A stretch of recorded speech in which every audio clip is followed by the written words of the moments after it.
Class 9th का हिंदी दो भागों में बटी होती है, एक गद्य खंड एक पद्य खंड।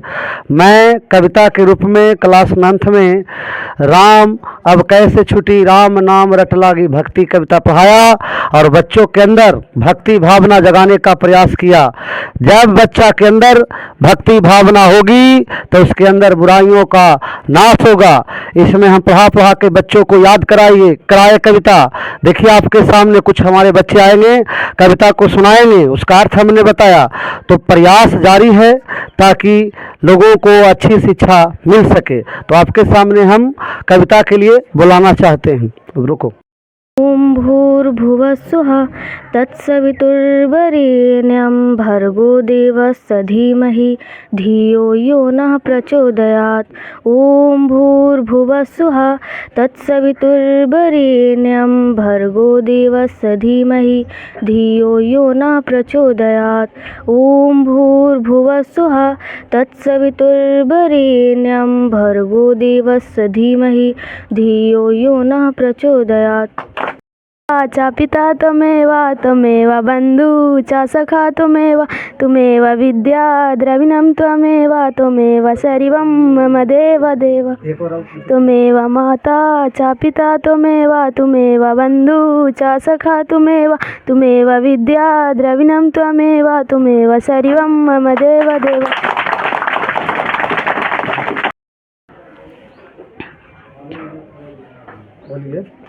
यह कविता रैदास जी के द्वारा लिखा गया है। यह कविता भक्ति भावना का सहयोग है। इसमें राम भगवान के बारे में लिखा हुआ है। राम भगवान जी कहते हैं, रैदास जी कहते हैं कि राम भगवान के लिए चढ़ाने के लिए कुछ भी सही नहीं है। अगर फल चढ़ाना चाहते हैं, फल फूल चढ़ाना चाहते हैं तो पक्षी के द्वारा जुठाया गया हुआ है। अगर दूध चढ़ाना चाहते हैं तो बछड़ा के द्वारा जुठाया गया है। अगर जल चढ़ाना चाहते हैं तो मछली के द्वारा जुठाया गया है।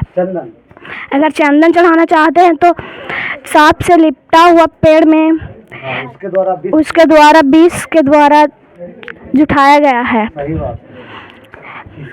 इसीलिए सबसे बढ़िया चीज़ है कि राम भगवान को मन से याद करो, मन ही पूजा मन ही धूप। मन से याद करिए, मन से भक्ति रखिए, भक्ति भाव यही है।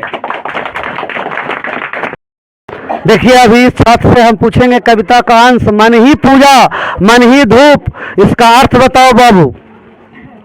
लीजिए। रैदास जी कहते हैं कि राम भगवान को चढ़ाने के लिए कुछ भी सही नहीं है। फल चढ़ाना चाहते हो तो फल पक्षी के द्वारा जुठाया गया है, और दूध चढ़ाना चाहते हो तो दूध बछड़ू के द्वारा जुठाया गया है। जल चढ़ाना चाहते हो तो जल मछली के द्वारा जुठाया गया है। चंदन चढ़ाना चाहते हो तो चंदन सांप विषधर सांप के द्वारा जुठाया गया है।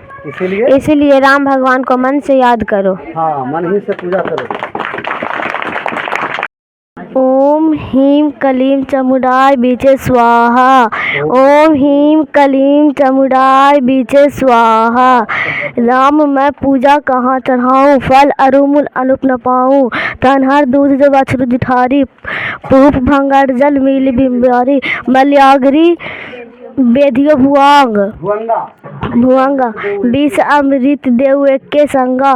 मन ही पूजा मन ही धूप मन ही सेऊ सहज स्वरूप। पूजा अर्चना जानू तेरी, कह रैदास का बनगति मेरी। देखिए इस तरह से इन सबको कविता याद करवा देते हैं। अब अर्थ आप लोग सुनिए। तो यहाँ पढ़ाई भक्ति के साथ करवाते हैं ताकि बच्चों के अंदर भक्ति भावना भी आए और ज्ञान भी आए। अब देखिए आपके सामने अर्थ बताने के लिए हम बुला रहे हैं। करुणावतारम संसारे सारम भुजगेन्द्रहारम सदा वसन्तं हृदयरविन्द्रे भवं भवानी शतं नमामि। दूसरी कविता ये रैदास जी की जो दूसरी कविता है क्लास 9th में, वो सुनाएगी एक छात्रा। देखिएगा ध्यान से। मैं एक भक्ति कविता सुनाने जा रही हूँ। अब कैसे छूटे राम नाम रट लागी, प्रभु जी तुम चंदन हम पानी, जाके अंग अंग वासी समानी। प्रभु जी तुम धनवन हम मोरा, जैसे चितवर चंद चकोरा। प्रभु जी तुम मोती हम धागा, जैसे सोहनी मिलत सुहागा। प्रभु जी तुम दीपक हम बाती, जाके ज्योत बरे दिन राती। प्रभु जी हम स्वामी तुम स्वामी। हाँ, प्रभु जी तुम स्वामी हम दासा, ऐसे भक्त करे रहे दासा। चलिए, बहुत अच्छा। अब कैसे छुट्टी राम नाम रट लागी, प्रभु जी तुम चंदन हम पानी, जाकी अंग अंग बास समानी। प्रभु जी तुम चंदन हम मोरा, जैसे चितवत चंद चको। प्रभु जी तुम दीपक हम बाती, जाकी ज्योति बरै दिन रात। प्रभु जी तुम मोती हम धागा, ऐसे सोहनी मिलत सुहा। प्रभु जी तुम स्वामी हम दासा, ऐसी भक्ति करे रहे दासा। बोलो सियावर रामचंद्र की जय। मैं एक संस्कृत में प्रार्थना सुनाने जा रही हूँ। सर्वभवन्तु सुखिनः, सर्वसन्तु निरामया, सर्वभद्राणि पश्यन्तु, मा कश्चित् दुःखभाग् भवेत्। सर्वभवन्तु सुखिनः, सर्वसन्तु निरामया, सर्वभद्राणि पश्यन्तु, मा कश्चित् दुःखभाग् भवेत्।